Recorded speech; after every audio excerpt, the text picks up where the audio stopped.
Rejoignez dès à présent la grande famille des abonnés de votre chaîne Sika TV sur les réseaux sociaux. Sika TV, le vrai visage de l'actualité en Afrique, est en direct et en replay sur YouTube. Abonnez-vous et cliquez sur la cloche de notification pour ne rien rater. Nous sommes également présents sur Facebook et sur Twitter.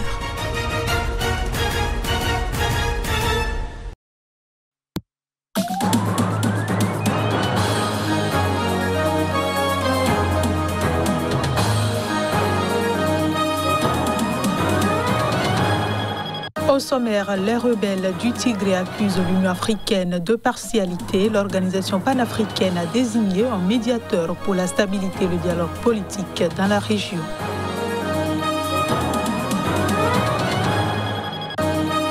Au Soudan du Sud, la société civile demande la démission de Salva Kiir et de Riek Machar. Elle accuse le président et le vice-président d'avoir plongé le pays dans le chaos.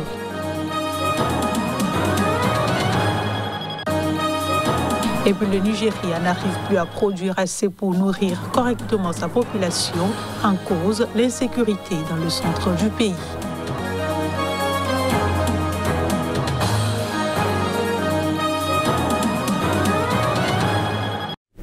Bonsoir à tous et bienvenue dans cette édition. Au Sénégal, le médiateur de la République, Alioune Badara Cissé, est mort. Il s'est éteint ce samedi 28 août à Dakar à l'âge de 63 ans. Compagnon de route et chef de la diplomatie du président Macky Sall, il a cofondé avec lui l'Alliance pour la République, le parti du chef de l'État. La dernière apparition publique très remarquée d'Alioune Badara Cissé date du 7 mars 2021, alors que des émeutes secouait le pays. Médiateur de la République, il avait appelé le président Macky Sall à prendre la parole, à écouter la jeunesse sénégalaise et avait mis en garde contre une escalade de la violence. Alioune Badara Cissé a participé activement à la victoire en 2012 de l'actuel président Macky Sall. Nommé médiateur de la République en 2015, il aurait pu aller jusqu'au bout de son mandat qui s'était terminé le 5 août dernier. Je le disais en titre, les rebelles tigréens ont accusé dimanche l'Union africaine de partialité. C'est à la suite de la désignation par l'organisation panafricaine de médiateurs dans le conflit qui déchire le nord de l'Éthiopie depuis près d'un an. Les précisions. 3 jours après la nomination de l'ancien président nigérien Olusegun Obasanjo comme représentant de l'Union africaine dans la Corne de l'Afrique, avec pour mission de promouvoir la paix, la sécurité, la stabilité et le dialogue politique, le porte-parole des rebelles a affirmé qu'il serait naïf de penser que cette mission puisse marcher. Nous avons du mal à comprendre comment on peut attendre un rôle constructif de la part d'une organisation qui a donné tout son sens au mot partialité, a-t-il écrit sur Twitter. Le Premier ministre éthiopien a pour sa part rejeté à plusieurs reprises toute proposition de médiation avec les leaders tigréens, affirmant qu'il ne s'agissait que d'une opération limitée de maintien de l'ordre. Abiy Ahmed avait envoyé l'armée au Tigré, région la plus septentrionale du pays, en novembre 2020, pour renverser les autorités dissidentes issues du Front de libération du peuple du Tigré. Selon le prix Nobel de la paix 2019, cette opération répondait à des attaques contre des camps de l'armée fédérale ordonnées par le TPLF. La victoire devrait être rapide, mais la région s'est enfoncée dans un conflit dévastateur, marqué par de nombreuses exactions contre les civils. Selon l'ONU, le conflit a déjà placé quelques 400 000 personnes dans une situation proche de la famine. Au Soudan du Sud, la société civile a demandé la démission de Salva Kiir et Riek Machar. Elle accuse le président et le vice-président d'avoir plongé le pays dans le chaos. Reportage. 10 ans après son indépendance, le Soudan du Sud est l'un des pays les plus pauvres de la planète. 82% de la population vit sous le seuil de pauvreté, selon la Banque mondiale. Ceci malgré des réserves de pétrole et l'aide de la communauté internationale. La rivalité entre le président Salva Kiir et son vice-président Riek Machar est la principale cause de la guerre, de l'insécurité et de la corruption, selon la société civile. Quand ils gouvernent ensemble, rien ne bouge. Ils ne sont d'accord sur rien. Et quand ils ne sont pas ensemble, ils se battent et sont responsables de souffrances, de destruction et de nombreux décès de civils. Se lamente un membre de la coalition du peuple pour l'action civile. Plusieurs accords de paix ont été signés entre les deux hommes. À chaque fois, ils promettent de travailler ensemble et à chaque fois, ces accords sont oubliés. Leur désaccord remonte à la guerre d'indépendance et continue jusqu'à aujourd'hui, ajoute-t-il. 3 ans après le dernier accord de paix signé en 2018, la situation politique est à nouveau bloquée, a déploré la société civile. Celle-ci accuse les deux dirigeants de faire passer leurs intérêts personnels avant le pays.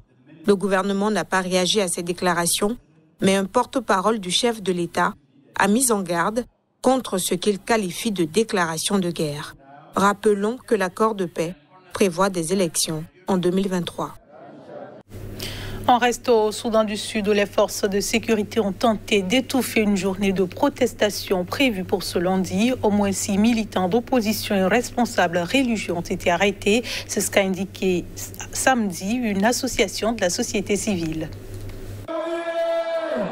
4 militants ont été arrêtés dans le nord-ouest du pays et 2, avec un évêque, ont été interpellés dans le sud-ouest, a précisé le président du Forum de la société civile sud-soudanais qui regroupe quelques 200 organisations non gouvernementales. Les autorités les accusent d'être en possession d'informations qui sont du ressort de la coalition du peuple pour l'action civile, a-t-il ajouté. L'organisation a appelé à une grande journée de manifestation nationale lundi pour exhorter à un soulèvement pacifique de la population en faveur d'un changement politique au Sud-Soudan, frappé par une guerre civile pratiquement depuis sa création en 2011. Les arrestations ont été démenties par les autorités. Nous n'avons arrêté personne, a affirmé le porte-parole de la police sud-soudanaise. La présence policière, a-t-il admis, a été renforcée à Juba, la capitale, afin de dissuader la population de prendre part à cette protestation illégale. Nous avons appelé le public à ne pas sortir, de sorte que toute manifestation n'aura pas lieu, a ajouté l'officier supérieur. Vendredi, 3 journalistes ont été brièvement interpellés et leur radio fermée dans l'état de Jonglei, dans l'est du pays. Selon le président de l'Union des journalistes du Sud-Soudan, les forces de sécurité soupçonnaient la radio de vouloir diffuser quelque chose en lien avec l'appel de la coalition du peuple à manifester. Ce journal se poursuit dans le centre du Nigeria, grenier du pays le plus peuplé d'Afrique. De nombreux agriculteurs fuient les violences en zone rurale avec des conséquences désastreuses sur les récoltes et le coût déjà élevé des denrées alimentaires. À cause de l'insécurité dans l'état de Benue, le Nigeria n'arrive plus à produire assez pour nourrir correctement sa population. Il est arrivé ici après avoir fui l'insécurité qui gangrène l'état de Benue, dans le centre du Nigeria. Ce riziculteur va devoir se contenter cette année de cultiver une parcelle de 8 hectares, proche de la capitale régionale Makurdi. Rien à voir avec les vastes terres fertiles qu'il a dû abandonner à 2 heures de route de là. Je possède une ferme d'environ 100 hectares. J'étais là depuis de nombreuses années. Mais cette année, je n'ai pas pu accéder à ma ferme après le labourage et le herçage. Selon l'ONU, plus de 9 millions de Nigérians pourraient se retrouver en situation d'insécurité alimentaire cette année. Et pour le gouverneur de la région, membre d'un parti d'opposition, c'est la croissance économique du pays tout entier qui est menacée. Si vous avez plus de 1,5 million de personnes qui sont déplacées et ne peuvent pas retourner sur leur terre ancestrale où ils cultivent, alors cela devient un grand défi. Toutes ces récoltes perdues font évidemment flamber le prix des denrées alimentaires. Il a augmenté de plus de 22% en juin. Pour cet économiste, le Nigeria doit rouvrir les frontières qu'il avait fermées, d'abord pour lutter contre la contrebande, notamment de riz, puis à cause de la pandémie. Quand vous ouvrez les frontières, vous alimentez suffisamment le marché local et les prix seront obligés de baisser. Les agriculteurs de l'état de Benue, justement, préféreraient que le gouvernement lutte contre l'insécurité au lieu d'importer pour faire baisser les prix sur les marchés. Pouvoir à nouveau nourrir leur pays, eux, n'attendent que ça. Un reportage de nos confrères de l'agence France Presse. Un tribunal algérien a décidé dimanche de placer en liberté provisoire un ancien député. Il s'agit du fils d'un célèbre combattant de la guerre d'indépendance contre la France qui est accusé d'avoir insulté des figures de l'histoire anticoloniale. Sa mise en liberté provisoire a été annoncée par une organisation de défense des droits humains. La chambre d'accusation vient de prononcer la mise en liberté provisoire de Amran Ait Hamouda, dit Noureddine, en attendant la fin de l'enquête et la fixation d'une date pour le procès, a rapporté le Comité national pour la libération des détenus, CNLD. Fils du colonel Lamy Rouge, figure de la guerre d'indépendance, Amran Ait Hamouda avait été placé sous mandat de dépôt le 27 juin, après avoir accusé de trahison des figures de l'histoire anticoloniale de l'Algérie.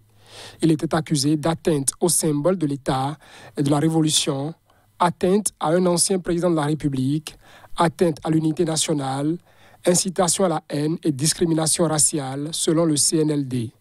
L'ancien député avait déclenché un véritable tollé en qualifiant de traître lors d'une émission télévisée l'émir Abdelkader, héros de la première résistance contre la France coloniale, l'ex-président Ouari Boumedienne, et le dirigeant nationaliste Messali Hadj. Le ministère des Moudjahidines avait fait savoir qu'il se constituerait partie civile dans les procès intentés à ceux qui ont porté atteinte au symbole de la nation. Des membres de la famille Abdelkader ainsi que la fondation qui porte son nom ont déposé plainte. Amran Ait Hamouda, 71 ans, est un ancien député du Rassemblement pour la culture et la démocratie RCD, parti laïque d'opposition, issu du mouvement culturel berbère. Il en a été exclu en 2015. La polémique ayant enflammé les réseaux sociaux a conduit l'autorité de régulation de l'audiovisuel ARAV à suspendre temporairement les programmes de la chaîne privée El Hayat TV qui avait diffusé les propos controversés de Amran. Et c'est ici que se referme cette édition. Merci de nous avoir reçus et bonne suite de programmes sur Sika TV.